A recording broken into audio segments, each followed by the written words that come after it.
నమస్కారం. తెలంగాణ రాష్ట్ర teacher eligibility టెస్ట్లో భాగంగా తెలుగులో మొదటి పేపర్లో భాషాంశాలు చాప్టర్లో భాగంగా అత్యంత కీలకమైనటువంటి సందులు అనేటటువంటి టాపిక్ ఈరోజు మనం చూద్దాం. అసలు ఈ సందులు అంటే ఏమిటి, ఈ సందులు ఏర్పడే విధానం ఎలా ఉంటుంది, ఇట్లాంటి అంశాలను మనం ఈ సెషన్లో నేర్చుకుందాం. సంధి అంటే పూర్వపర స్వరముల కలయిక సంధి అంటాం. పూర్వపర స్వరముల కలయిక సంధి అంటాం. ఈ పదాలు కాస్త పారిభాషిక పదాలు కాస్త అబ్జర్వ్ చేసి వినాలి. పూర్వపదం, పరపదం అంటే సంధిలో రెండు పదాలు ఉంటాయి. అంటే మొదటి పదం రెండవ పదం. పూర్వపదం అంటే మొదటి పదం, పరపదం అంటే రెండవ పదం. పూర్వపర స్వరముల కలయిక సంధి అంటున్నాం. స్వరము అంటే అచ్చు. పూర్వపదం మొదటి పదంలోని చివరి అక్షరంలో ఉన్న అచ్చు రెండవ పదంలోని మొదటి అక్షరంలోని అచ్చుతో కలిసి సంధి ఏర్పడుతుంది అని అర్థం. పూర్వపదంలోని చివరి అక్షరం, పరపదంలోని మొదటి అక్షరంలోని అచ్చులు కలిసి వేరొక పదంగా ఏర్పడితే అది సంధి అనవచ్చు. ఇప్పుడు ఉదాహరణకు లేకున్నా అనే పదం చూద్దాం. లేకున్నా, ఇది మనం సాధారణంగా మాట్లాడేటప్పుడు లేకున్నా అంటాం. అందులో రెండు పదాలు ఉన్నాయి, లేక ఉన్న. రెండు కలిపితే లేకున్నా అవుతుంది. అంటే ఈ లేకలో ఉన్నటువంటి కాలోని ఆ, ఉన్నాలోని ఊ, అంటే మొదటి పదంలోని చివరి అక్షరంలో ఉన్న అచ్చు రెండో పదంలోని మొదటి అక్షరంలో అచ్చు రెండు కలిసి కా, ఈ ఊ కలిసి కు అయింది, లేకున్నా అవుతుంది. లేక ఉన్న, లేకున్నా. ఈ లేక ఉన్న అనే రెండు పదాలు కూడా కు అనేటటువంటి అక్షరంలో కలిసి ఒక పదంగా ఏర్పడుతుంది. ఇట్లా ఏర్పడడాన్ని సంధి అంటాం. మరి ఈ సంధి ఏర్పడే విధానాన్ని బట్టి సందులు మూడు రకాలు అని చెప్పవచ్చు. సంధి ఏర్పడే విధానం, అసలు ఆ సందులు ఎట్లా ఏర్పడుతున్నాయో దాన్ని బట్టి మనం మూడు రకాలుగా చెప్పవచ్చు. ఇది ఏకాదేశ సందులు, ఆదేశ సందులు, ఆగమ సందులు. సరే, పాఠ్యపుస్తకాలలో ఈ సందులు పరిచయం చేయబడ్డాయి, కానీ ఈ విభజన ఇలా కనిపించదు మనకు. కానీ ఈ ఏకాదేశ సందులు, ఆదేశ సందులు, ఆగమ సందులు మనకు పాఠశాల స్థాయి పుస్తకాలలో కనిపిస్తాయి. వీటిలో మనం వీటిని ఒక వర్గీకరణ రూపంలో చూస్తున్నాం అంతే.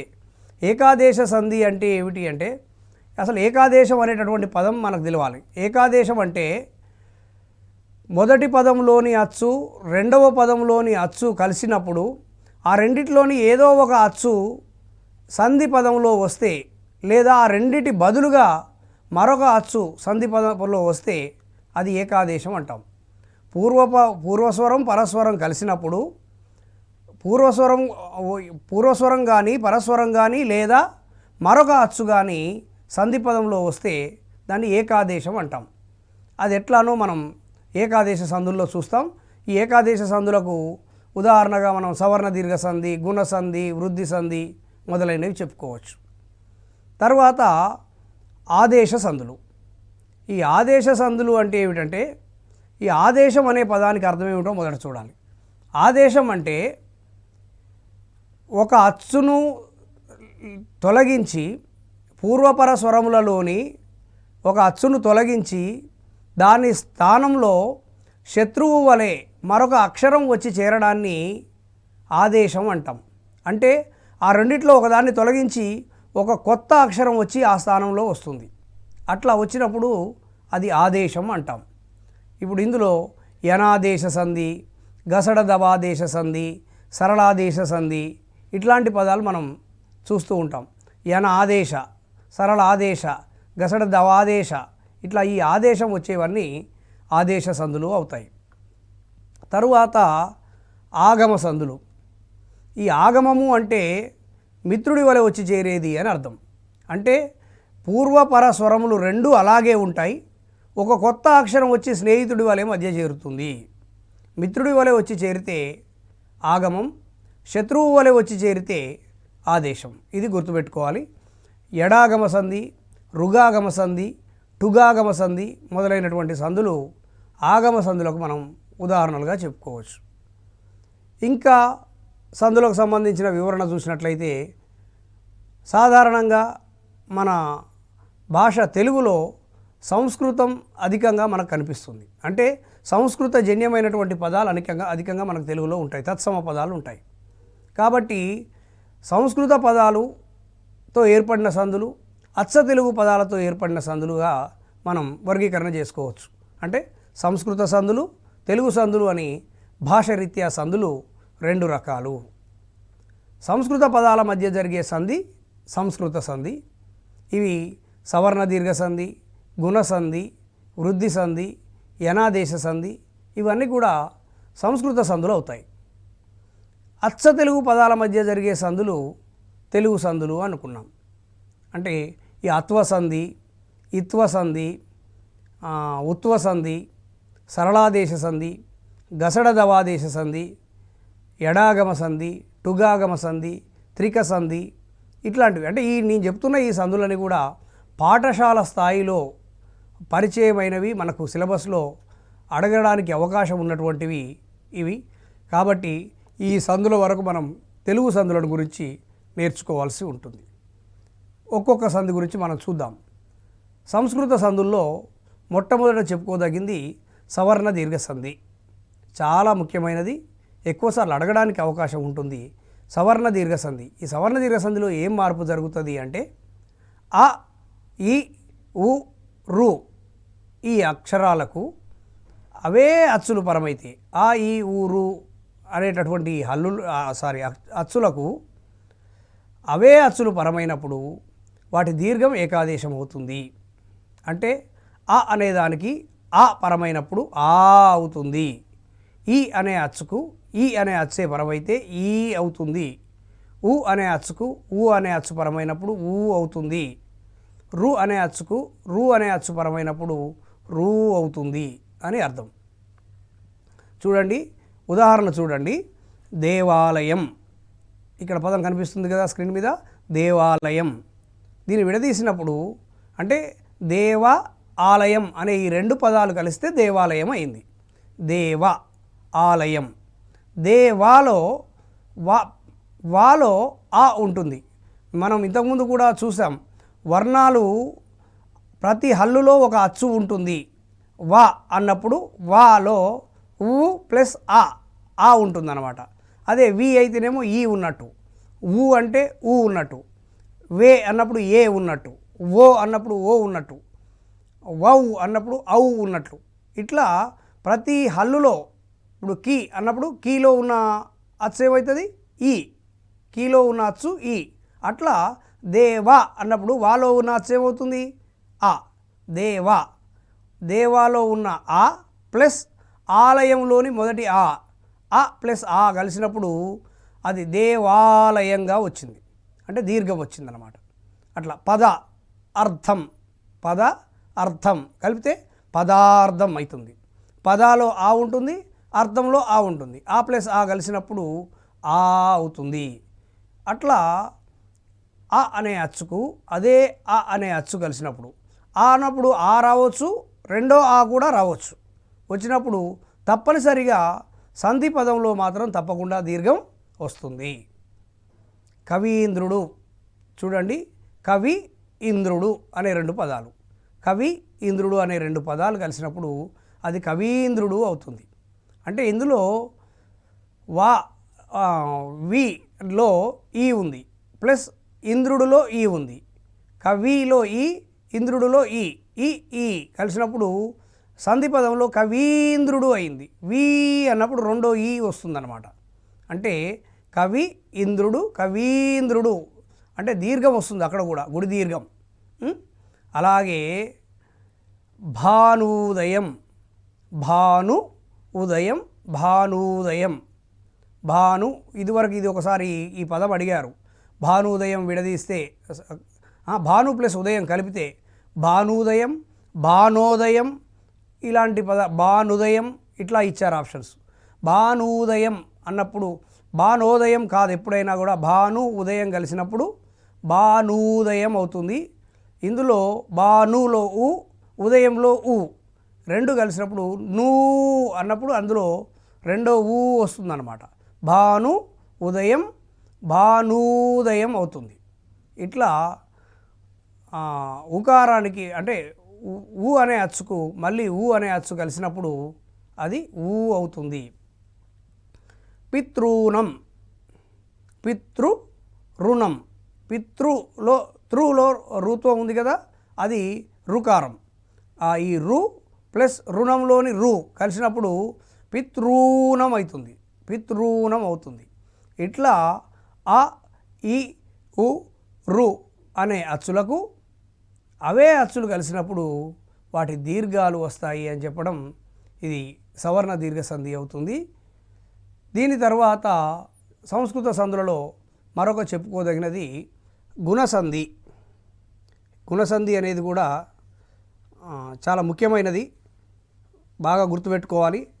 అకారమునకు ఈ ఊ రూలు పరమైన క్రమంగా ఏ ఓ అర్లు ఏకాదేశమగును. అకారమునకు ఈ ఊ రూలు పరమైన క్రమంగా ఏ ఓ అర్లు ఏకాదేశమగును. ఏ ఓ అర్లను గుణములు అంటారు. ఇది కూడా గుర్తుపెట్టుకోవాలి. గుణములు అంటే ఏమిటి, త్రికములు అంటే ఏమిటి, వృద్ధులు అంటే ఏమిటి, ఇట్లాంటివి అడిగే అవకాశం ఉంటుంది. కాబట్టి గుణములు అంటే ఏ ఓ అర్, వీటిని గుణములు అంటారు.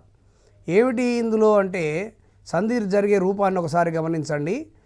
అకారమునకు అన్నాను అంటే మొదటి పదం చివరలో తప్పకుండా మొదటి పదం చివరలో ఉండే అచ్చు అకారం ఉంటుంది.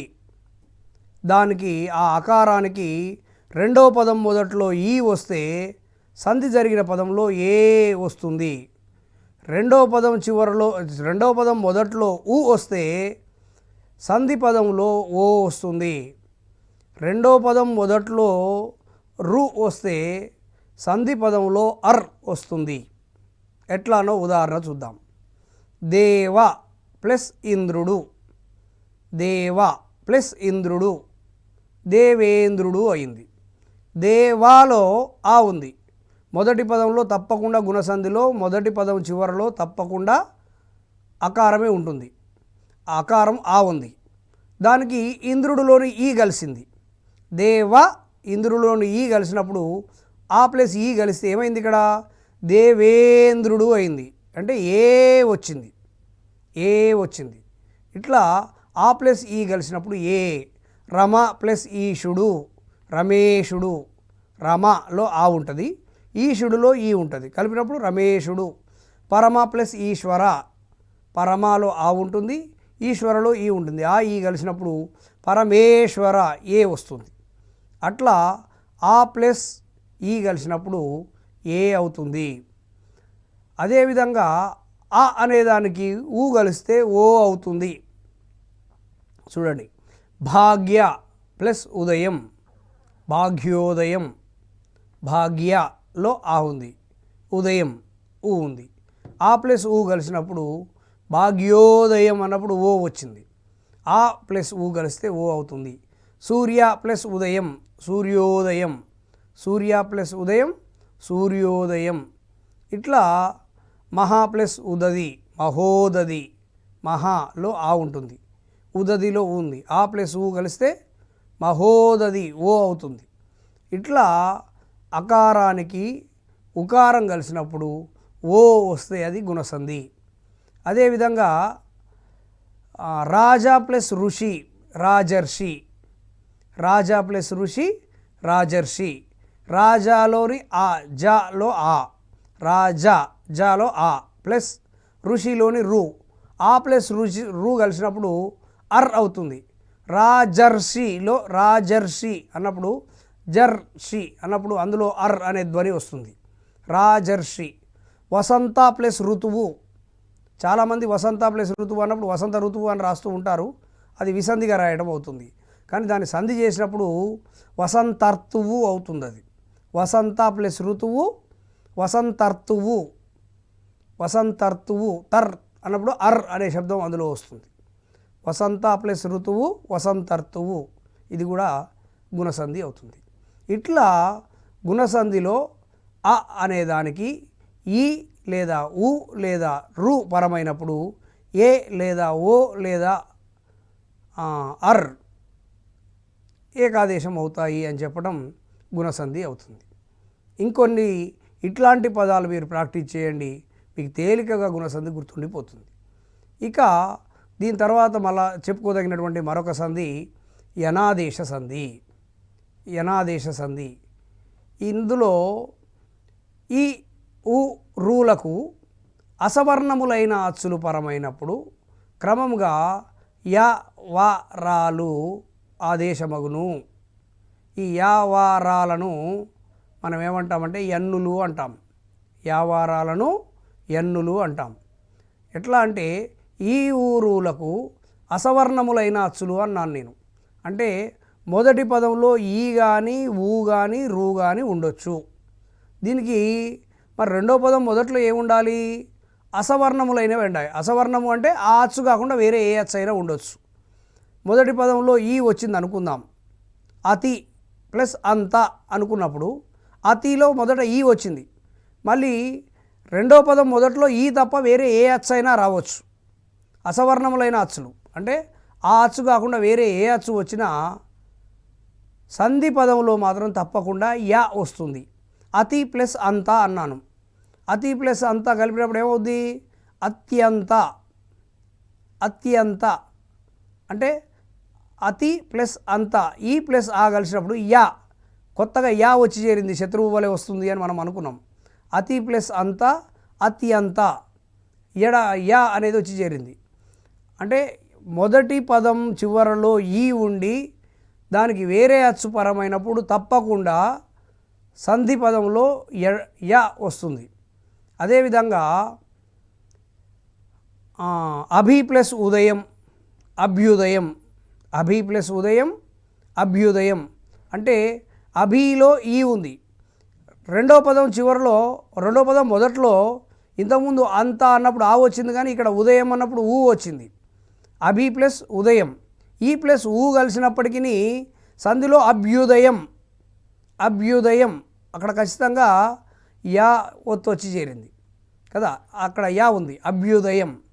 ఇట్లా ఈ మొదటి పదం చివరలో ఈ ఉండి ఆ ఈ కాకుండా వేరే అసవర్ణమైన ఏ అచ్చు చేరినా తప్పకుండా యా వస్తుంది. అదేవిధంగా మొదటి పదం చివరలో ఊ ఉండి, మొదటి పదం చివరలో ఊ ఉండి ఆ అచ్చు కాకుండా వేరే అచ్చు చేరితే వా వస్తుంది. ఎట్లా అంటే అను ప్లస్ ఇంధనం, అను ప్లస్ ఇంధనం, అన్విందనం. అన్విందనం అణువులో ఊ ఉంది, ఇంధనంలో ఈ ఉంది. ఊ అనేదానికి ఈ కలిసినప్పుడు చివరిలో అన్విందనం. అన్విందనం అన్నప్పుడు వా ఒత్తు వచ్చింది చూడండి, అన్విందనం వా వస్తుందన్నమాట. అణు ప్లస్ అస్త్రం అనుకుందాం. అణు ప్లస్ అస్త్రం కలిపినప్పుడు అన్వస్త్రం అవుతుంది. అన్వస్త్రం. ఇక్కడ కూడా అభ్యర్థులు ఒక్కొక్కసారి కన్ఫ్యూజ్ అయ్యే అవకాశం ఉంటుంది. వినేటప్పుడు ఇది ఓకే తేలికగానే అనిపిస్తుంది, కానీ పదం సంధిలు ఇచ్చే సంధి పదాన్ని విడదీయమని ఇచ్చినప్పుడు అణువస్త్రం విడదీస్తే అని ఇచ్చే ఆప్షన్స్ ఇస్తాడు. అణు ప్లస్ అస్త్రం ఇస్తాడు, అణు ప్లస్ వస్త్రం కూడా ఇచ్చే అవకాశం ఉంటుంది. అటువంటప్పుడు అన్వస్త్రం కదా అంటే అణు ప్లస్ వస్త్రం కావచ్చు అనుకోవడానికి లేదు. అణు ప్లస్ వస్త్రం కాదు, అణు ప్లస్ అస్త్రం అవుతుంది. అణు ప్లస్ అస్త్రం అన్వస్త్రం. కన్ఫ్యూజ్ కావద్దు. ఇక్కడ అణువులో ఊ, దానికి అచ్చుపరమైంది ఆ, అస్త్రంలోని ఆ, ఈ ఊ ప్లస్ ఆ కలిసినప్పుడు సంధి పదంలో అన్వస్త్రం అయింది. అంటే సంధి వల్ల ఆ వా అనేది కొత్తగా వచ్చి చేరింది, అన్వస్త్రం అవుతుంది. మాతృ ప్లస్ అంశ, మాతృ ప్లస్ అంశ అన్నప్పుడు మాతృలోని రు, అంశలోని ఆ, రు అనేదానికి ఆ పరమైనప్పుడు మాత్రంశ అన్నప్పుడు ఇక్కడ ఋత్వం అచ్చు లేదు చూడండి. మాత్రంశలో రావత్తు వచ్చి చేరింది. అంటే రావత్తు వచ్చింది అంటే అక్కడ అచ్చు కాదు, అది హల్లు. అంటే హల్లు రా వచ్చిందనమాట. మొదటి ఈ పరమైనప్పుడేమో యా వచ్చింది. ఊతో ఊ అనేదానికి అసవర్ణమైన అచ్చు పరమైనప్పుడేమో వా వచ్చింది. రూకు అసవర్ణమైన అచ్చు పరమైనప్పుడు రా వచ్చింది. అంటే యా వా రా ఈ మూడు కూడా ఈ ఊరులకు అసవర్ణములైన అచ్చుపరమైతే యా వా రా వస్తాయి. ఈ యావారాలను ఎన్నులు అంటారు. ఇది యనాదేశ సంధి. యనాదేశ సంధి ఇట్లాంటివి మనకు పాఠశాల స్థాయిలో అభ్యాసాల వెనుక అనేకం ఉన్నాయి. వీటిని ఒకసారి మనం ప్రాక్టీస్ చేసినప్పుడు మరింత తేలికగా మనం ఆ సంధి పదాన్ని ఐడెంటిఫై చేయడానికి వీలవుతుంది. ఇక దీని తర్వాత మరొక సంస్కృత సంధి వృద్ధి సంధి. చూడండి, వృద్ధి సంధి అకారమునకు ఏ ఐలు పరమైన ఐకారము, ఓ అవులు పరమైన ఔకారము ఏకాదేశమగును. అకారమునకు ఏ ఐలు పరమైన ఐకారము, ఓ అవులు పరమైన ఔకారము ఏకాదేశమగును. చూడండి, అకారానికి ఏ ఐ పరమైనప్పుడు అంటే అకారానికి అంటే ఇందులో కూడా వృద్ధి సంధిలో కూడా మొదటి పదం చివరి అచ్చు తప్పకుండా ఆ ఉంటుంది. మొదటి పదం చివరి అచ్చు ఆ ఉంటుంది. ఇప్పుడు ఉదాహరణకు చూడండి, వసుధ ఏక. వసుధాలో ధాలో ఉన్న అచ్చు ఏమిటి? ఆ. వసుధ ఆ ప్లస్ ఏకాలో ఏ, ఆ ప్లస్ ఏ కలిసినప్పుడు వసుదైక అయింది. వసుధ ప్లస్ ఏక వసుదైక. అదేవిధంగా అష్ట ఐశ్వర్యములు. అష్ట ఐశ్వర్యములు ఇక్కడ ఆ ప్లస్ ఐ కలిసినప్పుడు మనకు సంధి పదంలో ఐ వచ్చింది. అష్టాలోని ఆ, ఐశ్వర్యంలోని ఐ కలిసినప్పుడు అష్టైశ్వర్యములు అన్నప్పుడు అక్కడ కూడా ఐ వచ్చింది. ఇట్లా అష్టా ప్లస్ అంటే అకారానికి ఏకు ఏ కలిసినా ఐ కలిసినా సంధి పదంలో తప్పకుండా ఐ వస్తుంది. అలాగే అకారానికి ఓ వచ్చినా అవు వచ్చినా తప్పకుండా అవు వస్తుంది. దివ్య ప్లస్ ఓషధి, దివ్య ప్లస్ ఓషధి దివ్యౌషధి అవుతుంది. దివ్యౌషధి. నాక ప్లస్ ఓకసులు, నాక ప్లస్ ఓకసులు నాకౌకసులు. ఓకసులు అంటే దేవతలు, నాక ఓకసులు అంటే స్వర్గంలోని దేవతలు అని ఈ పదానికి అర్థం. నాక ప్లస్ ఓకసులు నాకౌకసులు అవుతుంది. అంటే నాకలోని క, కాలో ఆ, ఓకసుల్లో ఓ కలిసినప్పుడు నాకౌకసులు అన్నప్పుడు కౌలోని ఔ అంటే ఆకు ఓ కలిస్తే ఔ అవుతుంది. అదేవిధంగా వనౌషధం అనుకోండి, వన ప్లస్ ఔషధం, వన ప్లస్ ఔషధం వనౌషధం. ఈ నాలోని ఆ ప్లస్ ఔ కలిసినప్పుడు మనకు సంధి పదంలో కూడా ఔ వస్తుంది. ఇట్లా సంధి పదాల్లో అంటే అకారానికి ఏ ఐలు పరమైనప్పుడు ఐకారం వస్తుంది, ఓ ఔలు పరమైనప్పుడు ఔకారం వస్తుంది. ఇది వృద్ధి సంధి. అందుకే ఐ ఔలను వృద్ధులు అంటాం. ఐ ఔలను వృద్ధులు అంటాం. ఇది వృద్ధి సంధి. ఈ విధంగా మనకు పాఠశాల స్థాయిలో ఉన్నటువంటి సంస్కృత సంధులు ఇవి.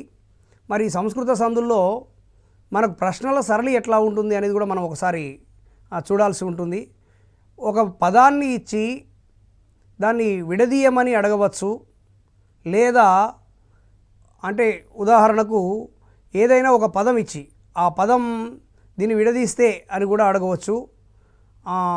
లేదా కొన్నిసార్లు విడదీసినటువంటి పదాలను ఇచ్చి దీన్ని సంధిగా కలిపితే అనే ఆప్షన్గా కూడా ఇవ్వచ్చు. అట్లా ఇప్పుడు భాగ్య ప్లస్ ఉదయం అనుకున్నాం. భాగ్య ప్లస్ ఉదయం అనిచ్చి ఈ పదాలను కలపగా అంటే అని కింద ఆప్షన్స్ ఇవ్వచ్చు. భాగ్యోదయం, భాగ్య ఉదయం ఇట్లా వేర్వేరు ఆప్షన్స్గా ఇచ్చే అవకాశం ఉంటుంది. పదాన్ని ఇచ్చి సంధిగా కలపవనొచ్చు, సంధిగా ఇచ్చి సంధి పదాన్ని ఇచ్చి విడదీయమని అడగవచ్చు, లేదా ఒక పదం ఇచ్చి దీని సంధి పేరేమిటి అని అడిగే అవకాశం కూడా ఉంటుంది. ఉదాహరణకు వసుదైక లేదా సురైక అనే పదం ఇచ్చి దీన్ని విడదీస్తే ఏ సంధి అని అడగవచ్చు.